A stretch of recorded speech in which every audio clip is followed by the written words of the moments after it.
another episode of Greatness Personified. We bring in the fight predictions for UFC on ESPN 39. And we got the main event, Rafael Dos Anjos versus Rafael Fiziev in the lightweight division. Now, Dos Anjos, more people probably more familiar with him, but he's 2-2 in his last 4 fights. 2 losses, one against Leon Edwards, one against Michael Chiesa. And those are both respectable losses. Respectable losses. And then he got a split decision win over Paul Felder and a short notice win over Renato Carneiro. Now, on the other side, you got Rafael Fiziev, who is on a 5-fight winning streak. And this dude is surging, man. And he making it look easy, man. Yeah. Now, the thing is, I'm not going to lie. We haven't seen just a crazy Dos Anjos in a minute. You know what I mean? Yeah. But he is on a 2-fight win streak, and Paul Felder is a tough guy to fight. You know, Paul Felder has some close losses to a few guys who went on to fight for the title or at least contend. So this ain't bad. And Paul, he has questionable wins and questionable losses. Yeah. To be honest, man. So that ain't, and he was right at the top of the pecking order. So that ain't bad at all. See, I agree with what you're saying, man. Like the one that fought against the RDA that fought against Ben Henderson. Yeah, that was the killer. We ain't seen that killer in a long time. Long time. Which I mean, the only thing is, the first thing that come to mind on this fight, man, is the fact that how RDA typically loses. I don't think Fiziev has that style to do that, man. He don't present the style because if you look at who his losses came to, listen to this: Michael Chiesa, Leon Edwards, Kamaru Usman, Kobe Covington. Dude, these are his last 4 losses, and they were all at welterweight. Not even that, but if you look at all his losses, Tony Ferguson, Eddie Alvarez, Khabib, these guys are Hall of Famers. And no, Joe, check this out too. Kobe Covington, Kamaru, and Leon are number 1, 2, and 3 in the welterweight division. These guys literally fighting each other for the title. Yeah. So, and look, he didn't get finished by none of them. And personally, I thought he won the Kobe fight, if I'm going to be real with you. So that ain't bad. And Michael Chiesa is still in the top 10. I guess we the only 2 people who think that, because most people think that he lost. Nah, we watched it live. No, but we think he won, but a lot of people think he lost. He hurt him a few times. But now the thing is, now we go look at Fiziev. He beat Alex White, Mark Diakise, Carneiro, Bobby Green, and Brad Riddell. That's good. Ain't nothing wrong with that. He's been working his way up through the division. I think he lost that Bobby Green fight, man. Yeah. But I got to go back and watch that one because I didn't see enough from Bobby to make me think. Bobby does that thing where the fights are just close enough to where, like, he probably could have done more, but he make the fights way closer than it should be. I looked at the significant strikes, and Bobby Green landed like 146 to like Fiziev like 101. But that kind of sounds significant. But at the same time, I don't know, man. Bobby Green fight weird, man. He did the hands down thing and so to the judges. But now this is the first thing I think of. A lot of these fights did go to a decision, and he went to a decision with Bobby Green, Mark Diakise, Alex White. But my first thing is, I don't think you got to put Rafael Dos Anjos away. I'm looking at the people that Rafael lost to and how he lost to them, he had to get out wrestled by them. Like, even Leon was wrestling him, bro. Think about that. Even Leon Edwards had to wrestle him. And the thing was, Fiziev, he has power, but he's like, he doesn't put everything he has to every strike, if that makes sense, man. But he got natural power, though. He don't really have to. His punch is going to be hard anyway. I feel like he'd put more people away if he actually tried. But it's his style is not put everything into every punch, man. He throws a lot of combinations. He throws a lot, man, and he just kind of like... And a lot of times he end his combination, he might start off with a lead leg kick, a 1-2, and then finish with a lead body kick. It's like weird. He throw like unorthodox combinations. Well, combinations you might see more like in kickboxing, but in MMA you don't just see people leading with a lead body kick or a lead leg kick and then finish it off the combo with a lead leg kick and lead body kick as well. So it's like a lot of weird things to do. Now he got a crazy combination. He finished Carneiro with, because they actually had a common opponent, and that's Renato Carneiro. Now, granted, 2 years have gone by since he fought Carneiro, and Carneiro is much better now. Like, the Carneiro from today is like a completely different person. Now, the thing is, that left hook to the body, and then the over-the-top right hook, oh my goodness.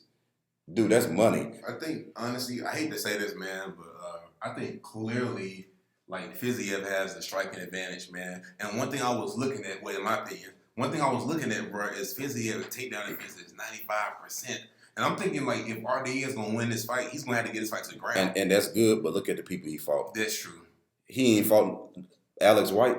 Yeah, come on, Mark DeCasey, striker. Renato, jiu-jitsu guy, not really a jiu-jitsu and better striking, not really but not really like a wrestler. But his wrestling is good now. Like again, this is 2020. Bobby Green, not a wrestler. Brad Riddell, not a wrestler. Bro, none of these people are wrestlers. When I'm looking at it now. So do you think RDA can take him down though? Eventually.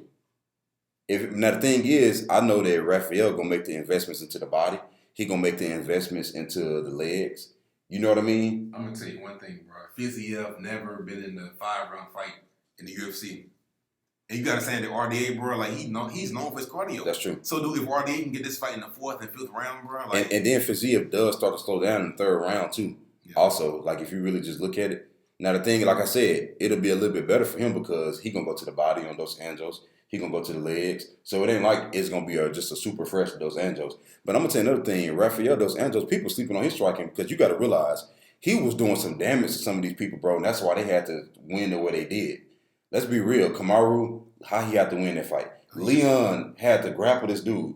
When have you seen Leon initiating grappling, dude? You know what I mean? So you gotta take that into consideration. Dos Anjos was putting hands on him like that. Like even Michael, like I'm not standing there with you. Like I know Michael ain't no striker, but still, like in Kobe was like, nope, I'm finna get this title shot. I'm not striking with you. Now Dos Anjos got now he's a southpaw. He got an underrated body kick that does damage, and he got an underrated left high kick that does damage. And his hands are still dangerous. Yeah. You got to realize Kobe, Kamaru, and Leon, they fought him a certain way, and all these guys got in common except for Leon. But he turned Leon into Kel Sanderson. He turned him into a wrestler. Yeah. When have you seen that? So they all had wrestling to fall back on. Fiziev. Now don't get me wrong, he do have underrated. He is mostly known as a striker, but he is very strong, and he does have underrated grappling. He's in that Peter Yan type deal where they can grapple. It just they'd rather knock you out. Defensively grapple, pretty much. But Peter Yan showed some good offense against Aiemann too, and a few people that when he wanted to do it like that. And we're gonna put a link in the description below. But I seen a sparring match between Peter Yan and Fiziev, and boy, when I tell you throwing heat, oh my goodness, they spar together, bro. It's like, bro, however you think that was going, it was just like that. But the fact of the matter is, Fiziev don't have the style to fall back on if the striking is not going the way he wants to, the way Kobe covered. So Kobe barely won that fight, bro. Let's not pretend like he was just barely hanging on for dear life on some of the rounds. Pressing Rafael against the cage, just trying to get by. Kamaru, he didn't hurt Kamaru like that, but we know how Kamaru had to fight him in 2018. Bro, Fiziev don't have that type of, at least he hadn't shown it, that type of grappling, bro. Yeah. And another thing I was thinking about, we may have to make another video about this, but if I'm RDA, I know Dana White already said he's against this. The RDA, he's an in-betweener. He's an in-between welterweight and a lightweight, man. And I hate to see, because, like, he cut so much weight. Are you about to talk about the new weight class? Yeah. And, like, I hate to see RDA at lightweight, man. He struggles so much to make the weight class. But then he gets beat because he gets out-grappled by people that he clearly kind of is. Yeah, he can beat them. It's just they have enough to where they can hold on. They can hold on to him and basically win a decision. Even if it's close. Even then, even with them holding on, it's still close. And when you look at his record, it's a little deceiving because you might say, oh well, he's 3-4 in his last 7 fights. But it's like you really look at how the people had to beat him. And I'm surprised. Honestly, it's more like surprising, and I'm more impressed that like he survived Michael Chiesa. To be honest, that's a big guy on top of you, bro. Yeah. Like that's a big, strong guy. So and then, and you don't really got to worry about the finish. But that was my case. It's like, why not try to fight for like 165-pound weight class? You know what I mean? I mean, hey, that might be something that might. He does so much weight, man. It's like, man, but I mean, it is what it is. That makes sense because he got beat by a lot of bigger, stronger guys. Now the skill set of Fiziev is not, like I said, it's not like these guys. But over the course of 5 rounds, how do you see these rounds playing out? Because I got an interesting take, but how do you see this playing out in 5 rounds for 25 minutes? Because I don't think nobody's gonna get finished. Yeah, I think the first 2 rounds, the first 3 rounds gonna be close.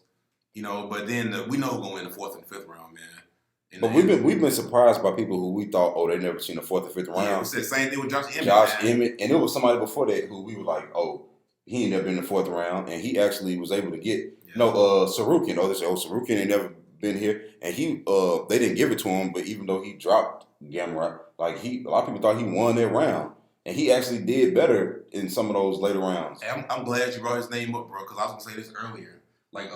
This fight is gonna dictate the future of the lightweight division. 100%. Because you gotta say RDA in the lightweight division, he's ranked number 7, and Fiziev is ranked number 10. So I was looking at the ranking because I think the loser of this fight can fight Sarukian.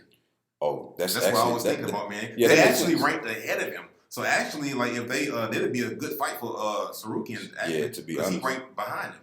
Yeah, because I don't think the loss to Gamrot really damaged his stock because it was so close. But as far as this fight, man, I honestly think that a lot of times when you got somebody who more than likely is going to be trying to win by grappling, because Rafael, look at how you lost. You got to use your experience now and say, okay, now I got to start winning like this. You know what I mean? So the reality is you're not going to get no takedowns in the first 2 rounds. It's just not going to happen. So that means you're going to have to stand up with this guy. You're going to have to mix it up. Even if you're not getting the takedowns, you're going to have to apply pressure, put him up against the cage, and kind of do what these guys did to you. Put him up against the cage, pull his legs up from under him because you're not going to double leg him, obviously. You're not really finna be single leg picking the guy. The reality is you're going to have to tire him out and kind of wear on him because he got a lot of firepower, man, and he is explosive. Now, the only thing is, as dangerous as Fiziev is, he beat Carnero, and then again, I don't think that could happen today, to be honest. I don't think that he can knock him out like that because Renato kind of reminded me of a Charles Oliveira early in his career. Sometimes if he don't get his way in the beginning, he'll kind of fold, but then he's starting to progress a little faster than Charles, and he kind of getting into that grown man mindset okay, I got to stay in the fight. But the Brad Riddell knockout, it was good, it was impressive, but you're not about to do that to Dos Anjos. You know what I mean? Oh, absolutely. Especially out in the later round. I would be very shocked and surprised for him to put Dos Anjos away, and especially put him away in later rounds. But Rafael going to have to wear on him. I don't think a lot of people are giving RDA a chance, Is bro. he, though? Because, at first, I said Fiziev was going to win. At first, I didn't think it was going to be close. And then I started looking at, you got the records. I started looking at who RDA beat and who he lost to. He finished Neil Magny. He finished Neil Magny, bro, and he also finished Kevin Lee. So it's he done fought against way tougher competition, bro. And actually, when he fought against people who was really bigger than him, he survived. So he's durable. Well, no, not the crazy part is not only he survived, a lot of times he was beating them, and they had to rely on top pressure and just riding out the rounds. We can't pretend like they weren't doing it. Hold it against the cage until the referee separate. Remember Kobe? Held against the cage till the referee separate, and then get toe up on the feet, and then he rush Rafael again, put him against the cage, ride the round out. Then what was RDA's last loss at lightweight, man? It's been a minute with Tony Ferguson. Tony Ferguson in 2016. Tony Ferguson, a prime Tony Ferguson. A prime Tony Ferguson was your last loss at lightweight. Boy, that's crazy. And then before that, it was you lost to Eddie in a championship belt, which we got our own take on that, man. But that was a title fight, so that was the highest level. Somebody can't act like, dude, it's been years since he lost at lightweight. The only issue is him making the weight. I feel like that's the only issue, bro. I feel like if he can make this weight, I think he'll make it look easy. And not even I'm not looking too far ahead of this fight, David. I think he has a good chance against Charles. Just think about David. Everybody else in top 5, David. Justin Gaethje and Michael Chandler. I feel like they have puncher's chance. But I feel like RDA can go out there and actually, because he kind of almost a different variation of Charles with the hands, the actual knockout power, the wrestling, and the jiu-jitsu, and can fight for 5 rounds or fight for however many rounds and stick with it and try to find a way to win. Because RDA never been submitted before. So getting there will be Yeah. But the thing is, if I'm looking at this fight is much closer than people give RDA a chance. People gonna look at the age and stuff, but the reality is, I don't think it's that. I think it's more can he get this fight to the ground, man? Because he's fighting against a striker. But he's not going to get the fight to the ground in the first 1 or 2 rounds. I can tell you that right now. But Fiziev is definitely going to slow down in round 3. Because he slows down in round 3 of his 3-round fights. And so the thing is, if he can survive, which I think he will, and use your experience and get the fight to the 4th or 5th rounds. But ultimately, what do you think? What do you think? I got to go with my first gut feeling, man. It's Fiziev, the striking. By how? By decision.